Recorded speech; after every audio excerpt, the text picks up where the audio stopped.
గజం భూమి కేవలం 5,500 రూపాయలతో 135 గజాల భూమి కేవలం 7 లక్షలు మాత్రమే.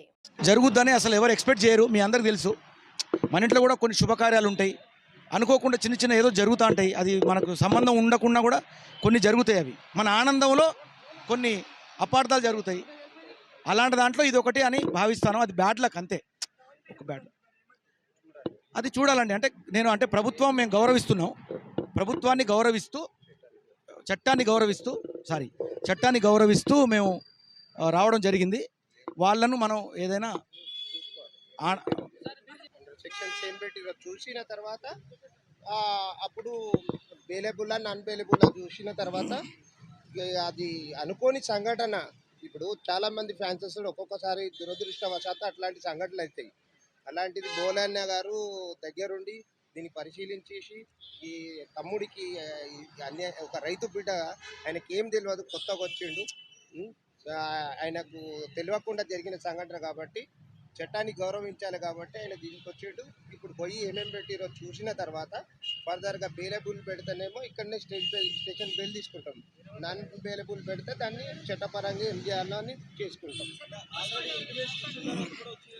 అది మాకు తెలియదండి. నాకైతే తెలియదు.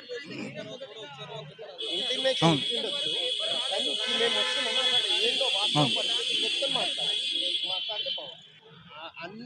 అన్నారని మనం అంటున్నాము, అది కరెక్టా లేదా అనేది మనకు కూడా తెలియదు. ఇప్పుడు బ్యాక్ గేట్ నుండి వచ్చిర్రు అనేది అది మనకు తెలియదు, మీకు తెలియదు. అన్నారు అంటారు, అది ఊహాత్మకమైన ప్రతిపాదన అనిండొచ్చు. చట్టాన్ని గౌరవించాలి, చేయాలి. ఏదో మిస్టేక్ జరిగినా ఏమైనా కానీ ఆయన ఒక రైతు బిడ్డ ఆయనకేం తెలియదు, వచ్చిండు, ఏదో దురదృష్టవశాత్తు సంఘటన అయింది. చట్టాన్ని గౌరవించాలి, ప్రభుత్వాలను గౌరవించాలి, రాష్ట్ర ప్రభుత్వాన్ని గౌరవించాలి. అది మానవతా దృక్పథంతో కన్సిడర్ చేయమని ఇది చేస్తాము. చట్ట ప్రకారం ఇప్పుడే వచ్చాను. మాట్లాడలేదండి, అన్ని చూడడమే. బాధపడ్డాను అంతే. ఇంకా అంటే ఇంత మంచి ఆనంద ఉత్సవంలో ఇట్లా ఎందుకు జరిగింది, అసలు ఏం జరిగిందో నాకు తెలుస్తలేదు అసలు. ఫస్ట్ నేను కూడా నా కార్లో కూడా వస్తున్నప్పుడు చాలామంది జనాలు, అంటే ఒక సెలబ్రేషన్ జరిగేటప్పుడు జనాలు గుమిగూడతారు. అందులో రకరకాల వ్యక్తులు ఉంటారు. కొంతమంది వ్యక్తులతో అంతమంది జనాలకు బ్యాడ్ నేమ్ వస్తుంది. అంత మాత్రాన ఒక మంచి పేరు తెచ్చుకున్నటువంటి వ్యక్తి ఇలా ఎందుకు జరిగింది ఆయనకు అనే దాని మీద నాకు కూడా అర్థం కావట్లేదు అసలు. ఇప్పుడు కళ్ళకు కనిపించేది ప్రశాంత్ విషయం కనిపిస్తుంది. ఏం జరుగుతుందో అంతవరకే తెలుసు. ఇంటిమేషన్ అంటే అట్లా కాదండి. ఇప్పుడు ఇంటిమేషన్ ఎట్లా ఇస్తారు అంటే వాళ్ళు ఫలానా టైంకి వెళ్ళండి అంటారు. వాళ్ళు జాగ్రత్తగా వెళ్ళండి, బయట పోలీసు వాళ్ళు కూడా ఉన్నారు, బారికేడ్స్ కూడా ఉన్నాయండి. ఆ రకంగా మీరు ఒక 5-6 కార్లను ఒకేసారి పెట్టారు, వరుసగా పెట్టి పంపించారు మమ్మల్ని. అందులో నేను కూడా ఉన్నాను.